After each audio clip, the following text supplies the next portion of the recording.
3 books in English about the elder.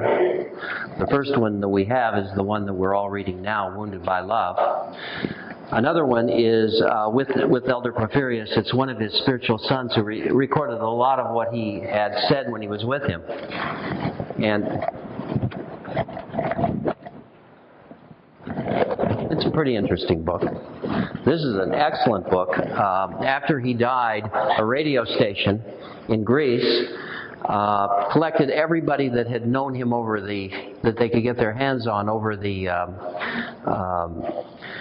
time of his life, and did interviews with them on the radio, and then they transcribed them, and then this is all of his life. It actually is many of the people tell the same story about his life that he told us in his autobiography.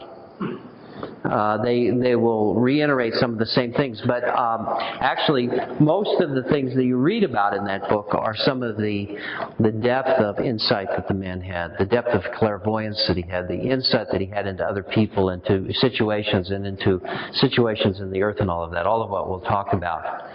But they're very good books. In fact, I thought that this would be a good beginning as let me read this to you. This is from one of the professor at the Theological School of Athens, in Athens. And he's talking about the elder, and he says this: "My first reservation is that we can't talk about spiritual things, about spiritual figures, about friends of God easily. Only saints talk about other saints, or the same saint talk about themselves. When we talk about people who have left their mark on the lives of many fellow humans, there is the danger that we might become garrulous, talkative. That there is a danger of saying things that are completely superficial, precisely because concerning spiritual matters, the words of St. Gregory the theologian are true. Understanding is difficult. Expression is even more difficult." And this man knew him. So here we are. We're going to talk about this elder and speak about him. When elders of the type that he is are someone that none of us in this room have ever met. So how can we talk about him? And it's very easy to answer that question. We can talk about him because of the teaching that he's left. He's left a tremendous teaching in the Orthodox faith that is the reason that I picked this book for our spiritual reading in this Lenten season. And what I would like these classes to do is, over the next 5 weeks, is build an understanding of just what his consciousness is, because it's, number one, delightful. He is so positive and so embracing of Christ and of the Lord's love, that if there was anything that would prepare us for the crucifixion and resurrection order for Holy Week, it would be this book. Just with what he says and what he recommends throughout the whole book is laced with his love for Jesus Christ. I mean, he can't say enough about it, and he can't transmit enough about it to us. The interesting thing is that that's exactly what he does in this book. He's a transmitter. He transmits the consciousness of his life through these words. Mostly, in the first part of the book, we get his life told by him, which is a very rare thing in Orthodox spirituality. Mostly you have people that write about the saints, like in the other 2 books that we have. They write about and talk about them. To hear his life from his perspective and as it unfolds is a wonderful blessing. And one of the secondary reasons that I picked the book, I read his life 4 times. Because the things that I wanted to talk about, I didn't want to miss in this class. What I want to do tonight is talk about his life, the things that he talked about in his life, and then talk about the first 2 chapters of his teachings. But not passing over his life as a teaching in and of itself. Because the things that happen in his life and the way that he's so open about them and so enthusiastic about everything that happened to him, he's so enthusiastic and so positive and so affirmative You say, well, why did you pick this book in Lent? I mean, we're supposed to be denying ourselves and all of that. And I picked him precisely because of that. Because of the way that we look at denial and asceticism and all of the things like that. This man's perspective on it is absolutely wonderful. Let's start at the beginning of his life. There are certain things that I want to point out that happened to him, whether you've read the first part of the book or not, that are absolutely essential to our spiritual life, to our life in Lent. And so whether you read this or not, I'm going to give a brief synopsis. He was a little boy of 7 years old when his mother sent him out to work because his father had left and was working on the Panama Canal. He was in Greece. His father went from Greece. I guess people all over the world went to work on the Panama Canal. That's the only surmise you could make of it, is that there was work to be had there and there was none in Greece. And so his mother sent him to work in another town at 7 years old. In the beginning of the book, you don't get any, as he looks back and reflects on it, he doesn't tell it in a maudlin way or in a way that he's mad at his mother because she sent him away at that age or anything like that. He's very positive even at that age.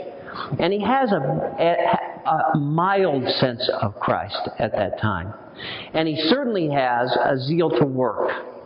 Even at 7 years old, he began working and being very fastidious in everything that he did. And he kind of worked his way up in the shop to where he was an equal to the older boys that worked with him and another job that he had.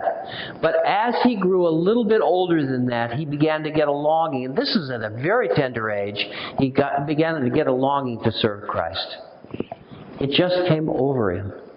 He doesn't talk about it as if suddenly he woke up one day and then he wanted to become a monk and go to Mount Athos, which is what he did at age 12. He began to have this feeling that he wanted to serve. He was almost totally illiterate. He'd had 1 year of education. But he had to work. He had to work, and I assume that he was sending some of the money home to his mother. But whatever it was, he wasn't a burden on his mother because he was, working alive by himself. For what we would think in terms of psychologically, that would, in America, we would think that would kind of bend a kid, a person that would have to do that. But this is not what happened with him. This was a gifted child, though he was illiterate. And he had the ability to educate himself, even at that age. Somehow he had this ability because he was never educated by anyone, except by his elders on Mount Athos. He was never educated. He educated himself. And what happened is that he overheard some people talking wistfully about the fact that they left Mount Athos, the place of monasticism. He never met a monk in his life. He'd never even seen one. But he overheard a conversation, and suddenly, well, that's what he wanted to do. And as he tells it, he left 3 times. Left his job and 3 times tried to go there. But every time he would go there, this is a boy of 11 or 12 years old. Every time he wanted to go to Mount Athos, he was drawn back, wanting to not leave his mother, which is an interesting thought considering he wasn't with his mother anyway. And he didn't go back to his mother when he didn't go to Mount Athos. He went back to the job that he had with the boss. The boss thinking that he had somehow gone back to his mother. He didn't know that he was going to Mount Athos. The 3rd time that he went, and this is where our story really begins, he met an elder, Elder Pantaleimon, who apparently was a great man and a great elder. He had, this great elder noticed him immediately. Young boys were not allowed on Mount Athos. They're still not to today. So the only way that the elder could get him on Mount Athos, the elder immediately looked at him and said, "Why don't you come with me? Maybe we'll make you a monk someday." And then the elder says, "We're going to have to tell a white lie, though. And we'll just tell them that I'm your uncle and that your mother has died and that I'm your only relative, and you come on with me to Mount Athos." Now, I'm going to jump ahead for a second because I want to ponder on that for 1 second. This is the first thing I want to ponder on. The elder lied. A little later in his life, when he became spiritually gifted, we'll talk about that in a second, he was up in a tree praying because he loved to pray. He had left Mount Athos. He was up in a tree praying, and a man calls up to him and says, "Come down for a second." And so he comes down from the tree, and where he's been praying, and he says to the man, what is it that you want? And the man says, I need to confess to you, I've murdered my wife, and the authorities are looking for me. And he was, by this time, even though he was very young when he was probably 22 at this time, he met, but he was a great confessor. And somehow, he doesn't speak about it much, but you know that he confessed, this man. The man said that it says, the description of it was that the man regretted that he'd done it. He'd come in on his wife when his wife was committing adultery, and in a moment of rage, he killed her. Well, a little bit later, so he goes back up in the tree. The man disappears into the woods after he's heard this confession from him. And what happens is that the authorities come to him and say, "Where have you seen this person?" And he says, "No." Now, that's my first thing that I want to talk about. He lied there too. Is it ever permissible to lie? We know if you read the Scriptures, God hates lying. He hates a liar. You don't have to read very far in the Scriptures at all, in the Psalms or whatever, to know how much God hates liars. So why is it okay that a spiritual elder lied and that Elder Porphyrios lied? And why am I picking that at the first of the thing? Why not talk about all these great qualities instead of the fact that the first thing that I'm talking about is the fact that he lied? Because I think that if we do not get out of our preconceptions of things, we won't see the elder or anything at all spiritually. We have to kind of step out of the way that we view life and the way that we think about things. Is it always not right to lie? I would have to say that the answer to that is no. There are times, never for you, to save yourself from the fact that you didn't do something and somebody's accusing you, or you messed up, or anything like that, or that you took something and you didn't tell somebody about it and all that. The kind of things where we normally lie, that is never okay. But is it okay to lie for the greater good? If something beyond what the situation will bring about a good in the end, that you can perceive is necessary. The thing that I think about whenever the question of lying comes up is, like in the time of the Nazis, if you were hiding Jews, and the Nazis came to you and you were a Christian hiding Jews, which is what happened. I think it would happen with Corrie ten Boom. This is why I always remember this from her book, which is a beautiful book to read, by the way. And they asked if they had seen or knew of any Jews, and she said no and lied.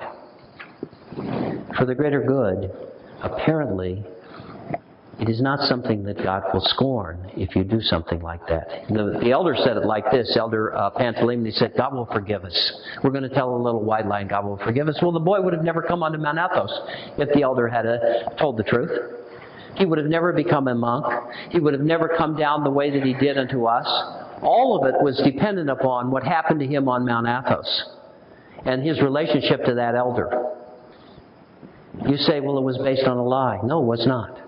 It was based on a sense that the elder had of the immediacy of that boy coming onto Mount Athos. And the elder, perceiving that and knowing that he had to go over the worldly mind and the worldly mentality, told it in a different way, from a different perspective. In a certain way, it was related to him by the fact that he was in Christ. But that's never where I want to go with this.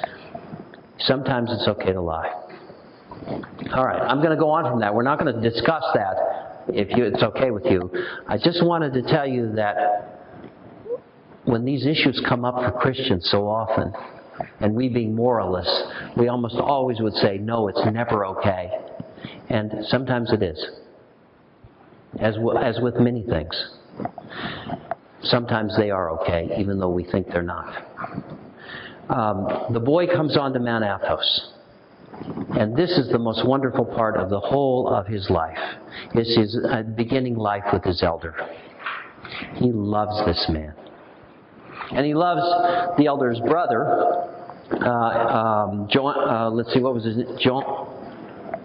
Joannicus, yeah. He loved the elder's brother too. There were two brothers, and he puts himself under them. He's a little boy of 12 years old, totally unlearned. The elder asked him to read the services. He couldn't even read them. But he says, this is an interesting perception, and this is typical of Elder Porphyrios. He says to himself, I've got to learn to read. This is important. So he began to teach himself to read. But it says that he was glued to his elder. He was totally obedient to him in everything. Whenever, he said he knew his elder so well that when his elder told him to do something, he didn't even have to finish the sentence before he went and did it. This is from 12 years old.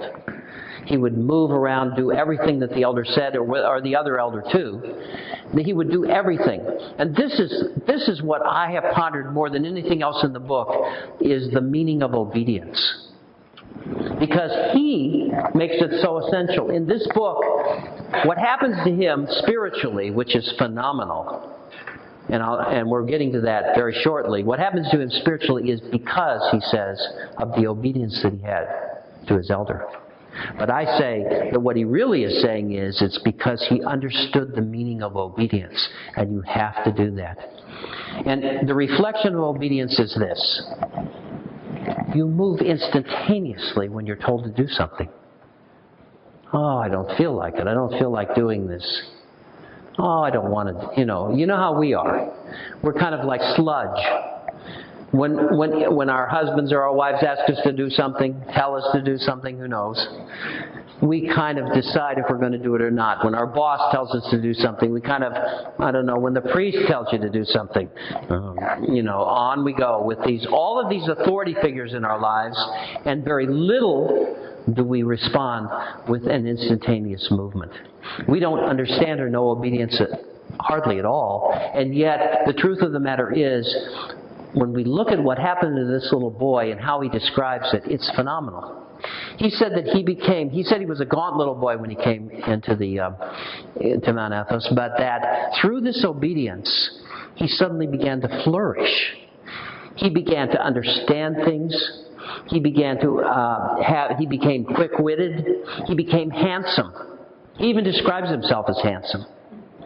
He said, and when he's describing himself in anything that would sound like praise, it doesn't sound like praise in the book at all. He doesn't have that sense about him that he's actually praising himself. But what he's actually doing is just describing what happens as the fruit of obedience. He was obedient to his elder, and he started unfolding and did everything. And here's the second thing that I would like to ponder in this is the times when he wasn't obedient. Because he tells us a couple of times he wasn't always obedient. He was glued to his elder. He tried to do everything he could, but he was a boy, and he was impulsive. And the first time he said, there were two times that he describes in the book of when he wasn't obedient. One was when he thought that he wanted to go home after he'd been with the elder just a little while. And he began, as soon as he had that thought, he wanted to go home and get one of his cousins and bring him back so that he could be with him, which is a typical thought that in any book you read about someone who's gone on to the spiritual life, they always get thoughts about that they want to go home and somehow evangelize their families. Well, anyway, he got that thought, even at that young age. And as soon as he had the thought, this grace that had come about him, in which he was feeling so uplifted and so in love with the Lord and so in love with his elder and all of that, disappeared. It just left. It went away. The second time was when the elder said to him, there's one book up here. You wonder why anyone would even draw attention to it, but the elder said, there's one book up here by Isaac the Syrian that you're not allowed to read. Do not look at it, because the elder had seen him looking up at it. It was on a taller bookshelf. And one time when the elder left, when both of the elders left, he went to the bookshelf, climbed up on it, got the book down, and began to read it. Immediately, grace left him. He didn't feel like praying anymore, and he said he even prayed when he was tired. He loved to pray so much. He'd pray anytime. He loved to do things, and all of it disappeared. All of the grace that had surrounded him disappeared when he broke the obedience. The elder came back. He moped for a while. Finally, tugged on the elder and said, "I need to confess." He confessed it. The elder said, "Silly boy, why did you do that?" He said, "I was just, impulsive. I just wanted to see. Forgive me." And he didn't do it again. But in those two instances, this is what happens when we are in the stream of something and when we lose grace. Have you ever experienced that? Have you ever experienced going along and receiving the grace of Christ, but somehow then it disappears, it goes away? And suddenly you feel you can't move. You can't talk straight. Your thinking disappears. You feel guilty inside. You don't feel like praying anymore. Suddenly the desire to pray leaves you. Just in that little boy, and the way he describes it, was so perfect an analogy of what happens with us anytime that we actually sin in a big way, and grace just disappears from our lives. Now, let me say this to you. He speaks about grace in a very tangible way. It's very concrete to him. Grace is a real thing. It's the only way that he's able to do anything in relation to God is the fact that he is overwhelmed by grace because of his obedience. He's completely in tune with his elder and completely obedient and zinging around doing everything that he's told to do without even thinking about it. Go do this, and he gets up and goes and does it. And he has tons of energy.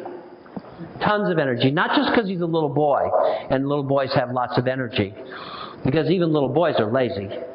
But he said there wasn't a lazy bone in my body. I didn't feel lazy about anything. Every time I'd go do one errand, and then I'd find another errand to do and another errand to do. And he said that's when he said, and even when I was tired, I would pray. Here's a boy that is completely filled with the Holy Spirit. He lives with his elder on Mount Athos, the two elders, until he's 18 years old. And then this is the transformation that happens in his life that is the most remarkable thing of all.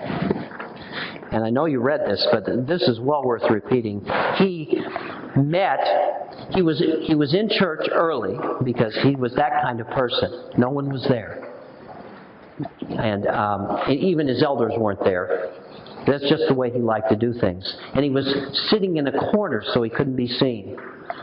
And he describes this old Russian soldier who had come to Mount Athos and was living a life as a monk in the middle of nowhere, totally unknown as a person. And he had achieved a huge degree of sanctity. Elder Porphyrios calls him a saint just by looking at him. And the elder walks in. He lives by himself alone, totally unknown to anyone, except they know because he comes down once in a while and prays with the others and then goes back up and he's alone. Well, he comes down and he's standing in the middle of the thing. He looks around. No one's there. So he starts praying and goes into an ecstasy. This is the old Demas, he calls it. Old Demas goes into an ecstasy.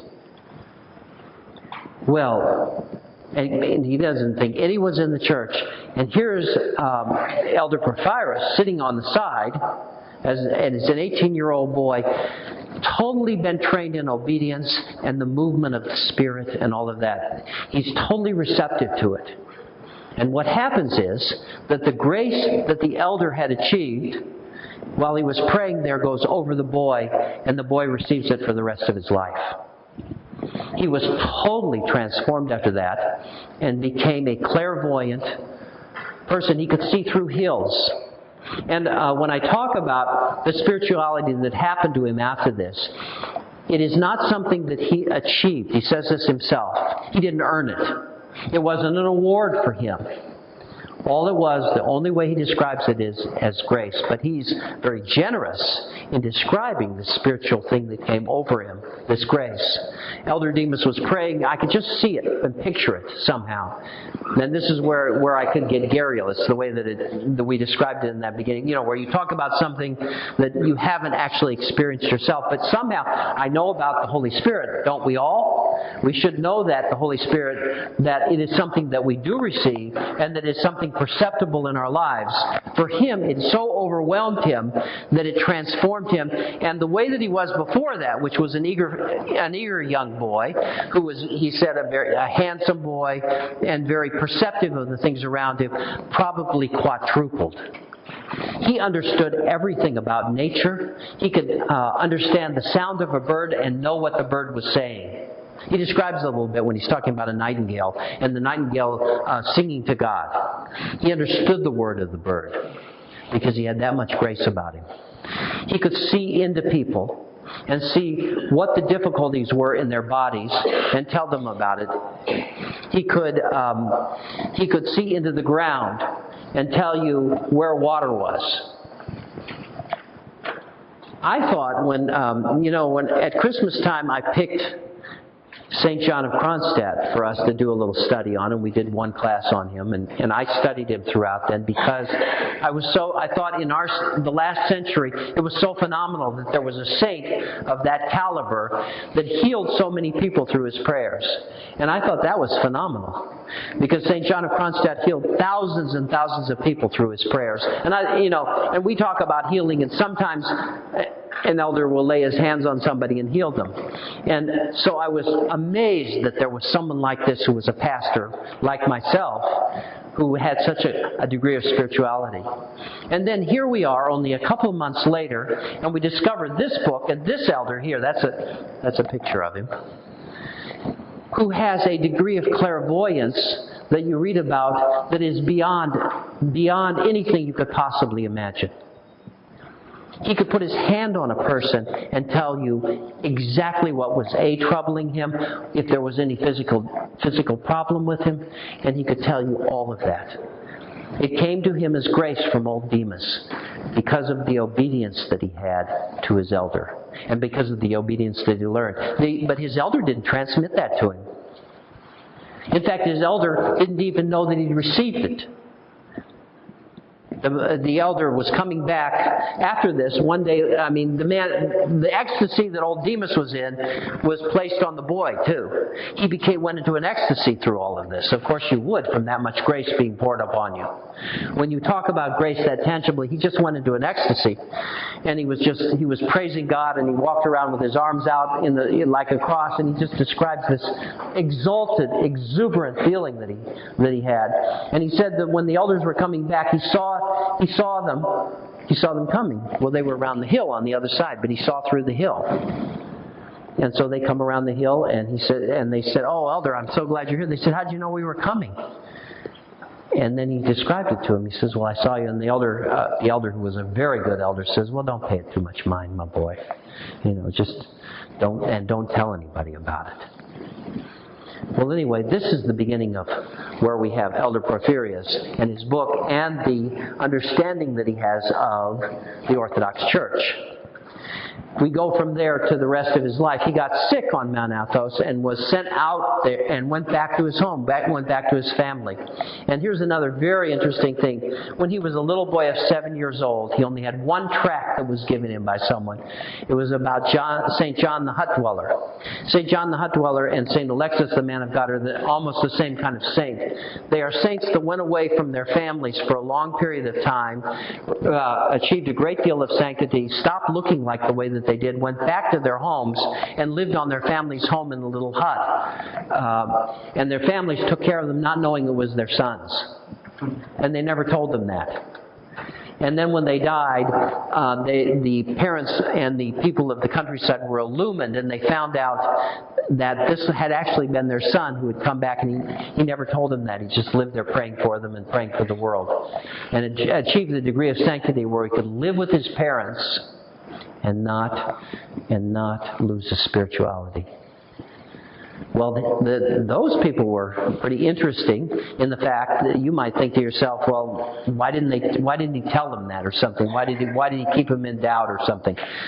Well, the interesting thing is that Elder Porphyrios goes back to his family himself. He's become this totally clairvoyant monk on Mount Athos, and yet he's so sick by living on Mount Athos that the elders tell him he'll have to go. He tries to come back 3 times. He can't. He goes back to his home. He totally has a long beard down to here and long hair, and his dad doesn't. His dad's back from the Panama Canal, doesn't recognize him, but the son can't hold it back and says, "It's me. I'm not dead. I'm alive." And the father's exceedingly happy. His mother throws him out of the house when she sees him. She's so mad at him for having disappeared for all those years and not let him know where she can. She won't have anything to do with him at all. Which is another interesting story, because the 3rd time that he went back to Mount Athos, before he left for good, that was the last time he went back. He'd come back to the elders, he'd get sick again, and they'd send him away. But the 3rd time that he came back, one of the elders on Mount Athos, not one of these 2, wrote the mother a scathing letter saying, even the dogs don't reject their children. He wrote this letter, and the mother woke up. And so the rest of his life, the reason I bring up St. John the Hut Dweller, the rest of his life, he lived with his family. He lived with his family and kept his spirituality. His sister and his mother. And his mother was, what his mother said later in his life was, she said, "I was wrong at the beginning of my life." She said, "I wish every one of my sons had become a monk. I should have made them all monks." Because she saw the glory of it. And she was so proud of him when he'd serve as a priest. Eventually was ordained as a priest. She was so proud of him, of what he had become. And she'd sit there beaming, and they used to jokingly call her Matushka, the wife of a priest, because she acted so much like she was a priest's wife to her son. So she totally transformed her life. And so this is kind of, it doesn't say it in the book, but I thought it was very interesting that since he patterned his life so much after St. John the Hut Dweller, the first saint he'd ever heard about, because remember, he didn't have religious training either. He didn't have any training when he was 7 years old and left home, that he would actually do that himself, that he would attain a great deal depth of spirituality and then come back and serve with his family. Well, anyway, he served for 30-some years in a hospital, and there's countless stories of the different miracles that he performed and the insights that he had that are in these books. And so it is with that in mind. The last part of his life is an unfoldment of the first part of his life, where he takes the spirituality, this depth of spirituality, into the world and transforms many, many people. He had thousands of spiritual children and people that would come to him, whom he would counsel with, and have these kind of insights that you read about in all the books. In all the books that we read about spiritual elders, this man personifies them. He had such a depth of spirituality. So, it is with that in mind that I would like to begin and do the first 2 chapters of the book that we have, and talk a little bit about his teachings. The reason that I picked this elder is because of his positive teachings about life. He is so positive about everything. It's very interesting. Before I take it from the beginning of those 2 chapters, I'll jump to one example of this, because it is so different than the way we hear about it in Orthodoxy. In the Orthodox Church, you will read in many of the spiritual books, including the Philokalia and many others, that we should contemplate our death. You read that, haven't you? And that we should contemplate hell. Actually, one of the great elders of the church in the last century, Elder Silouan, or Saint Silouan, really, Saint Silouan, always taught, was one of his great insights into life was, put your mind in hell and fear not. Which is a very difficult thing to do. We've talked about it before. Here is an elder that said, he says it like this, he says, that's very good for beginners. Because the fear of God is an important thing. It will prime us on to stop doing some of the things that we've done before. But, he says, that's not the perfect way. He says the perfect way is for you to put your mind on Jesus and keep it there. And be very positive and love Him and let His love fill you and consume you. And in that, he says, is the completion of the spiritual life. And you know, I tried it. I tried it because really, Orthodox spirituality is almost embedded with the thoughts of hell and death and all of that. Not that it's morbid, but just it's an awakening call, you know, to put your mind on things that are serious in life instead of the frivolous things that we do. We're going to all die someday, so put your mind on that, and it prevents you from kind of swaying over to the side. It really does. Well, what does thinking about the Lord all the time do for us? Well, the same thing, only from a positive point of view. If you think about Jesus and your love for Him and the way that you feel about Him, and let your life be full of His love and the love that He has, try to think about how scary it is to die and see if you still feel that way. See if you still feel the way that you used to feel about how horrible the thought of death is, or about going to hell and all of that. The way the elder describes it is this. He says, don't worry about hell. Just say, Lord, wherever you want me, that's where I'll be, because I love you. Just don't let me be away from you. Just don't let me be away from you. I tell you, that's beautiful. That is so beautiful. A way of expressing.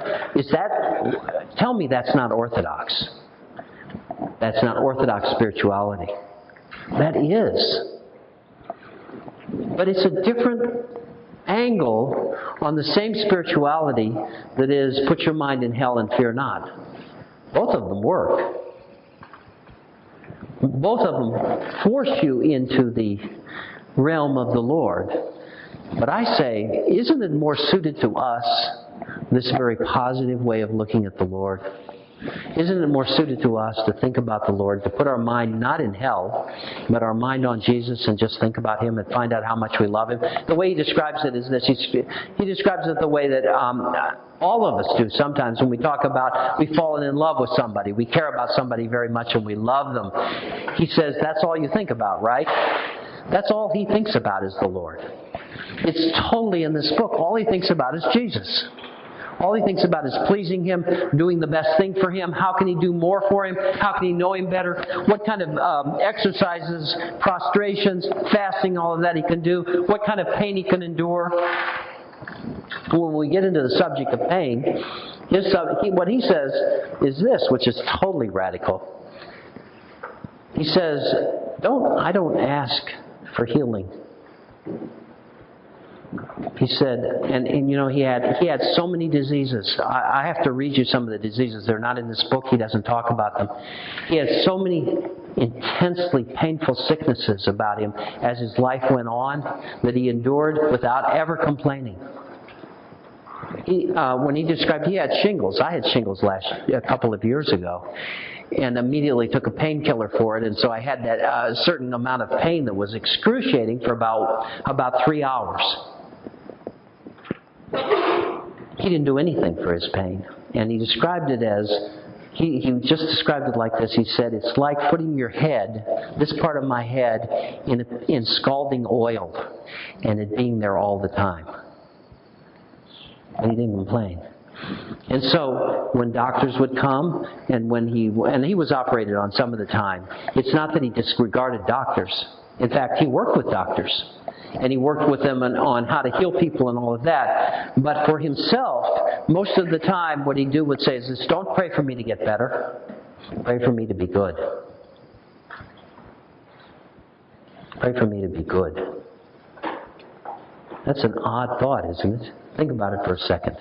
I tried it today in the dentist's office. The dentist had this drill, and she was going at my teeth like, it was excruciating. So I'm studying for this class tonight, and I said, Lord, just let me be good. Don't let the thing stop. Just let me be good. Well, it's interesting. It didn't hurt as much. I don't know. I'm just passing this on for you to try it yourself sometime. It's a part of what we're talking about in this class is that through the 5 weeks of this class, we want to build a consciousness of what it means, what he's talking about, the positive effect of his spirituality. Now, there are 4 things in these chapters that I want to touch on, the first 2 chapters. Next week it'll be the second 2. The first 2 chapters are on the church and on the Lord. Now, in the first chapter, he says something I think that's very interesting in talking about the church. He says, don't pray for yourself. There's a radical thought. He says, when we enter the church, we enter a body of people, and we cannot be saved by ourselves. We cannot save only ourselves. You shouldn't think about only yourself being saved. Lord, save me. Lord, save me. Lord, save me. He said, you should think about others and make sure that we're all saved together. Because that's the way it is in the church. When you're in the body of Christ, we are all become one person, one part of a whole body, and therefore we are not saved alone. There's not an individual salvation. We're all saved together. So therefore, we should be praying for each other for us all to be saved. And we, of course, would include ourselves within that. But what we wouldn't do is make our prayer exclusively about ourselves. Lord, save me. Lord, save me. Even when we say, and he said the Jesus prayer all the time, Lord Jesus Christ, Son of God, have mercy on me, a sinner. But you know, it's where your attention goes. If your attention goes to the Lord and to others when you're praying, you'll know that this is the way that he's talking about doing it in the church. He's talking about a non-self-centered spirituality. So I don't know if you got that from that, but that was one of the first things that I got. And the second thing from that chapter that he said that I think is almost as important is, he says, don't criticize the church.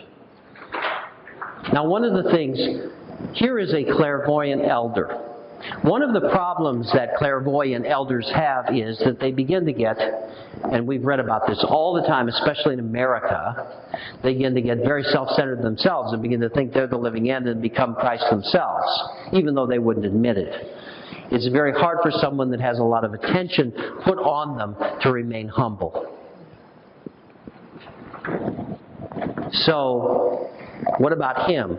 Did he remain humble in his life? Or through all of those years of people and the adulation that people would give him, did he lose it? Did he become, stuck on himself or something like that? Well, one of the keys to the fact that he didn't was that he was totally obedient to the bishops of the church. He knew obedience from Mount Athos, and he was obedient. He felt that it was essential, and he says this in the book, in the first chapter, it is essential that we uphold the hierarchy of the church and not criticize them.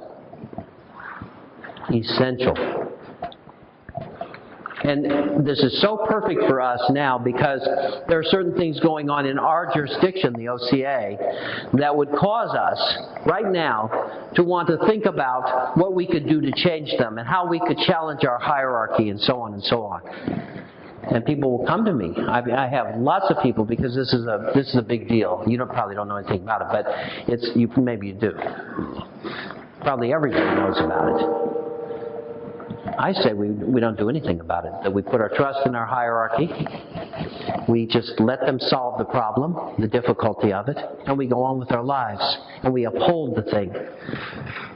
There are times when we might not be able to do that, but it's like lying, like we talked about earlier before some of you came into the class. It's like lying. There are certain times when it's appropriate. Very rarely, but once in a while it is. Maybe there are certain times when you have to stand up and say something, but most of the time, all it does is confuse us and makes us lose our spirituality. I promise you that's the case.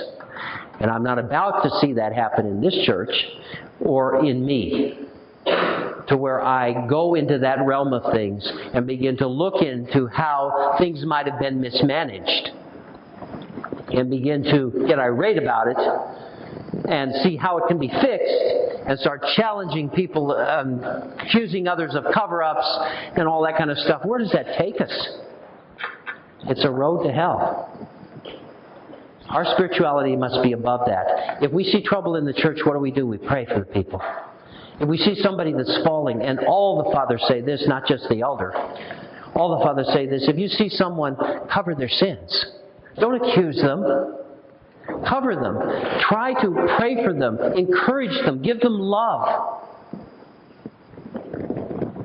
So I felt that was a very important thing to say in this day and age and at this time right now, is that we need to follow this elder's advice. The elder says, support your church and don't criticize it. Not blindly so that you see nothing, but so that when you do see something, you pray for it and take a positive outlook on it and see how you can change it positively instead of going into the whole negative world of criticism and challenge and all of that. It won't do us any good. So those are the two things in the first chapter on the church. Okay? The second chapter is on the Lord.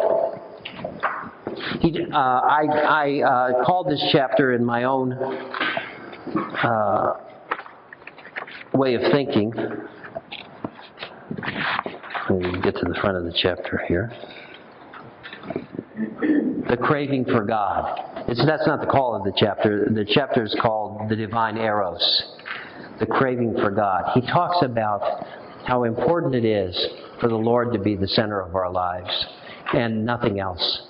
And how important it is to have Jesus as the center. That's when I skipped ahead to the part about us not thinking in negative ways about everything, even hell. But instead of looking at hell and all the negative things, this is the way he talks about it in this chapter. Just put your attention on Jesus.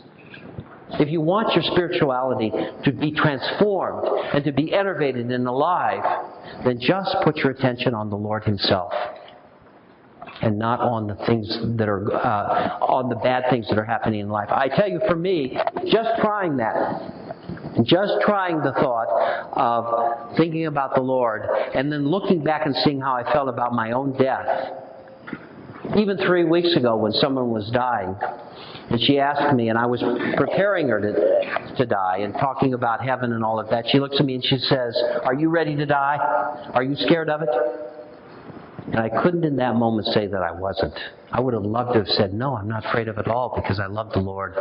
And but that wasn't the case, and I didn't want to lie to her then.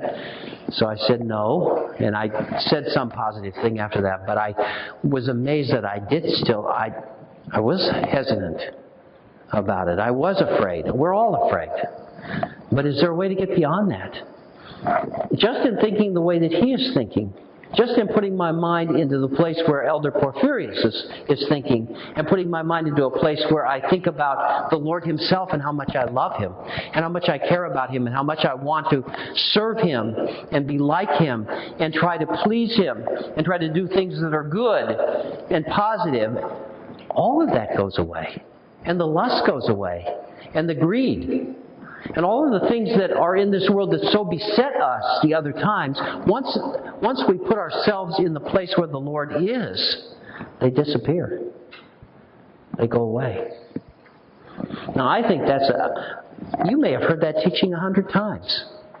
This may not be the first time you've heard that. But I think in the Orthodox Church we tend to go a little bit to the negative side of things in our spirituality.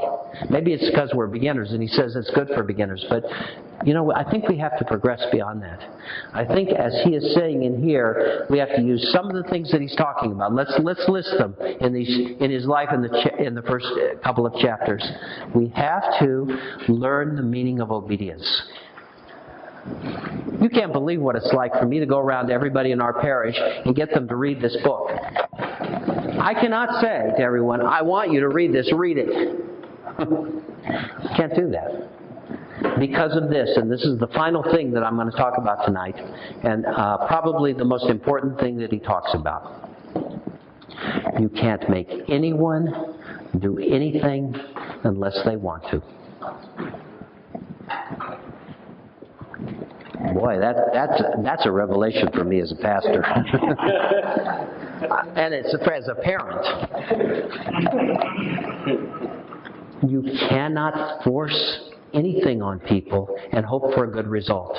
What he says in here in the second chapter is this: if you force it on people, in the end they will reject it. Period. You could only live by example and by talking positively about something and hoping that a person will then decide that they want to do it. That's it. Wow.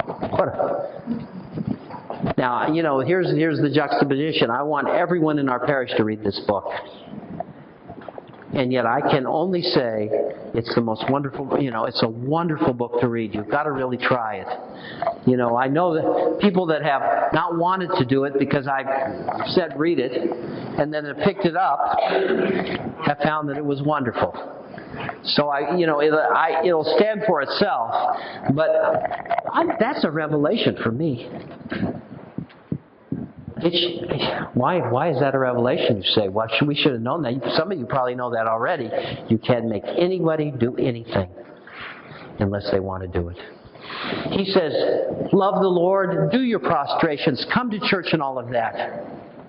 I've learned that. I would love to have our church full. I would love to have everybody in the parish there all the time in every service.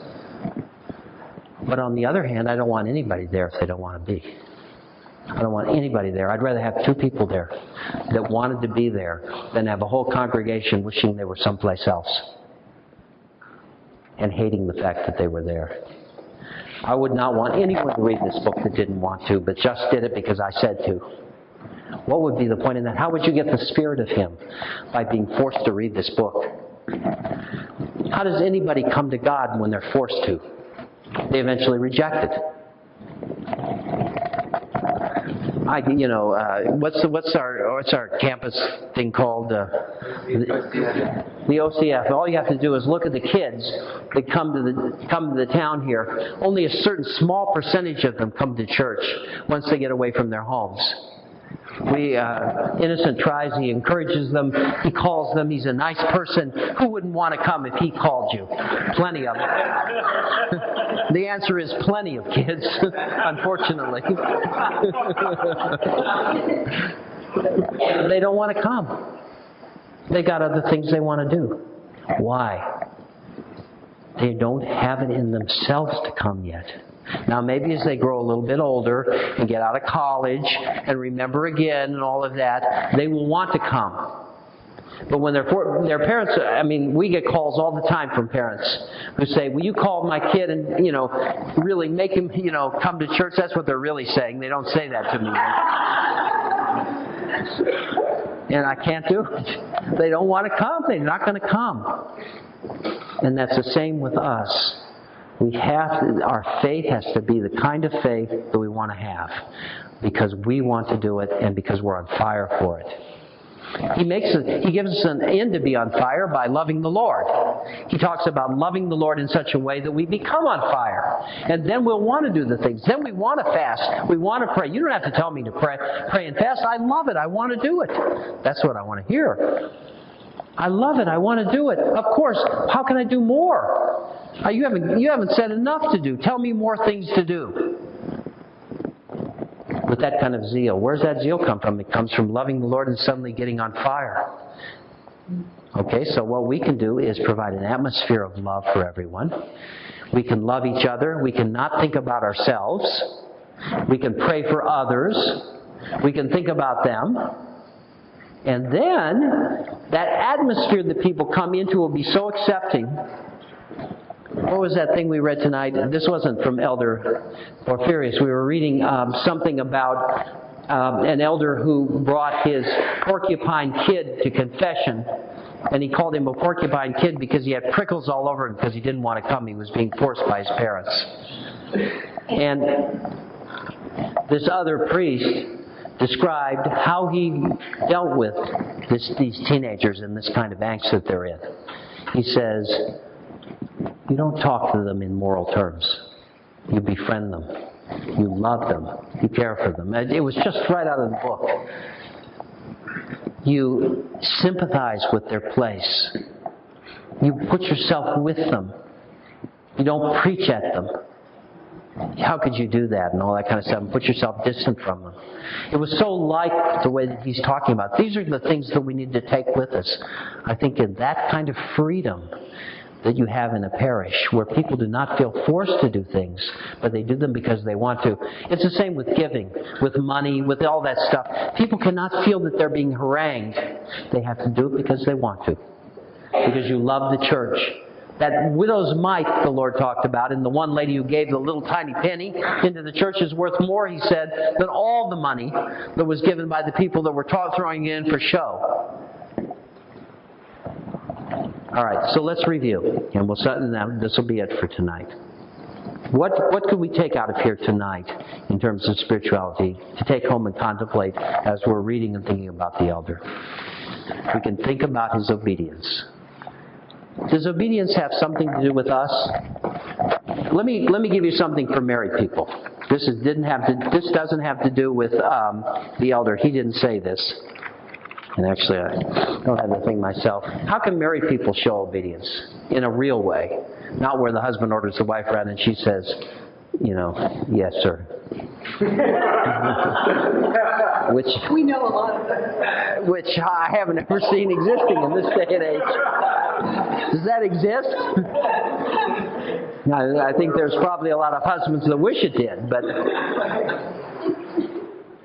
this is from another elder, Zechariah, who's alive today. He said this. He said, for married couples, it's like this.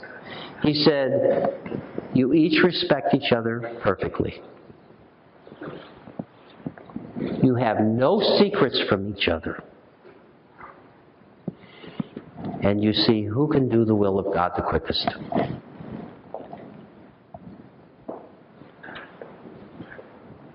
Now, the will of God would be just this mutual submission to each other. That's just a thought for married people. But obedience comes to us all. It doesn't matter if you're married or not. I really, after reading his book, really, really want to be obedient. I want to be obedient to my bishop. There was, our bishop is Russian. Therefore, he likes us to serve with 5 loaves. I usually serve with 1 big Greek loaf. The Greeks like 1 big loaf, and the Russians like 5. And I had asked him about this, and he'd wanted me to serve with 5 loaves, but I was slow in doing it because, I get these big fat loaves, and I like that. I don't like cutting up the little loaves. But it always weighed on me. I never could kind of get it out of my head. And the solution was that one of the people in our church who's Greek, believe it or not, made me 5 big loaves.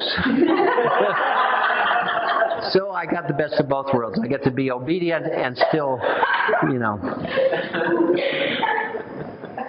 But I like to listen and hear what the bishop says and follow it. I like to hear what, and this is the whole thing with obedience. It's just, how can we do it? The second thing is that we keep a positive and loving attitude towards the Lord, that we don't force anyone to do anything that they don't want to do, including come to this class, which I hope you'll come to, but if you don't feel like you want to come, you better. No.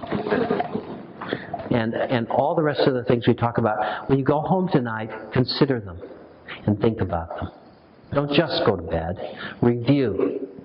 Make the elders' consciousness that will be with us of some report to us so that we can glean from this elder like we gleaned from St. John of Kronstadt, like we gleaned from St. John the Wonder Worker, like we gleaned from St. Nicholas and others. This is in the long line of eldership, an elder that we will never meet in the flesh. He's already died. And we may never meet an elder like this. But that doesn't mean we can't have contact with him. And that doesn't mean he can't influence us spiritually from his place in heaven and help us to be transformed as human beings and take us closer to the Lord. So, if you will, for the next class, read the next 2 chapters. The first one's on prayer, and I forget what the one after that is, but if you'll read those, then we'll have our next class next week. God bless you. Can we have a closing prayer?